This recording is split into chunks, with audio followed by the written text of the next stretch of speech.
देखिए, मुझे लगता है कि विस्तार से एक बार फैसले की समीक्षा करने की आवश्यकता है। मैंने फैसले को पढ़ा नहीं है, लेकिन जितने अंश देख करके मैं समझ में आया हूँ, कोर्ट ने ये निर्णय राज्य सरकार पर छोड़ा है। राज्य सरकार की मंशा एसआई परीक्षा को रद्द करने के बजाय जो लोग इसके दोषी थे उन सब दोषी लोगों को दंडित किया जाए, इस तरह का दृष्टिकोण प्रारंभ से अपनाया है।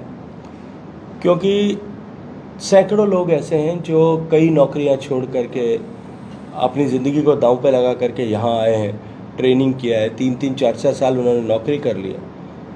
कुछ लोगों ने पाप किया होगा, उसके कारण से उनको जो है दंड मिले, ये बिल्कुल भी उचित नहीं है। इस दृष्टिकोण से राज्य सरकार इस विषय पर विचार कर रही है। मुझे लगता है कि जल्दी इसकी एक बार समीक्षा होकर के इस आदेश की और सब क्लैरिटी सबके सामने हो जाएगी। राहुल गांधी ने माननीय नरेंद्र मोदी की मदर पे कई कमेंट्स किए, अपमानजनक टिप्पणियां की है। किस तरह उनका इस तरह कहना, ये क्या? देखिए, दुर्भाग्यपूर्ण है।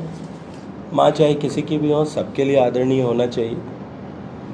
मैं सिर्फ इतना कहना चाहता हूँ कि जो लोग संविधान की किताब जेब में लेकर के घूमते हैं, संविधान खतरे में होने की अफवाह फैला करके उसके रक्षक बनने की जो है प्रयास करते हैं, वो संविधान को जेब में रखने वाले लोग ये भूल जाते हैं शायद कि संवैधानिक भाषा का उपयोग भी राजनीतिक क्षेत्र में, सामाजिक क्षेत्र में काम करते हुए करना चाहिए। ऐसी असंवैधानिक भाषा का उपयोग करके लाखों लोगों को आहत किया होगा। इसके साथ साथ में उनका चारित्रिक विकास किस दृष्टिकोण से हुआ, ये भी लोगों के सामने स्पष्ट हो गया है। प्रधानमंत्री जी ने जो कहा कि वो नामदार हैं और हम कामदार हैं, हम काम करने वाले लोग हैं, वो नाम के साथ राजनीति करने वाले लोग हैं। उनको लगता है कि शायद हम सारी सीमाओं से, सारे बंधनों से, सारे कानून से, सारी व्यवस्थाओं से और सारी संवैधानिक मर्यादाओं से परे हैं।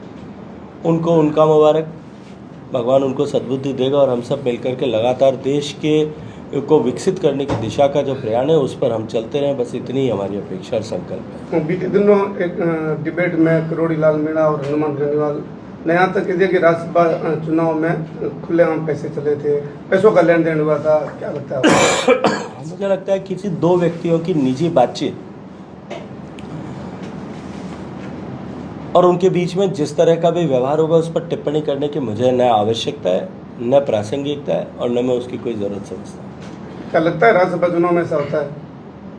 ये कह रहा हूँ, कोई भी दो व्यक्तियों की इस तरह की वार्ता पर मैं किसी भी तरह टिप्पणी नहीं करना चाहता। सर, बिहार चुनाव उसको लेकर जिसने कांग्रेस ने चुनाव आयोग पर आरोप लगाए, फोटो को लेकर क्या? देखिए, चुनाव आयोग पर कांग्रेस आरोप लगाई, ये पहली बार नहीं हुआ। हर बीतने वाले चुनाव के बाद में, हर पराजय के बाद में, कभी ईवीएम के सिर पर ठीकरा फोड़ना, कभी वोटों की गिनती पे ठीकरा फोड़ना और अब चुनाव आयोग जैसे संवैधानिक व्यवस्था पर प्रश्न चिन्ह खड़ा करना।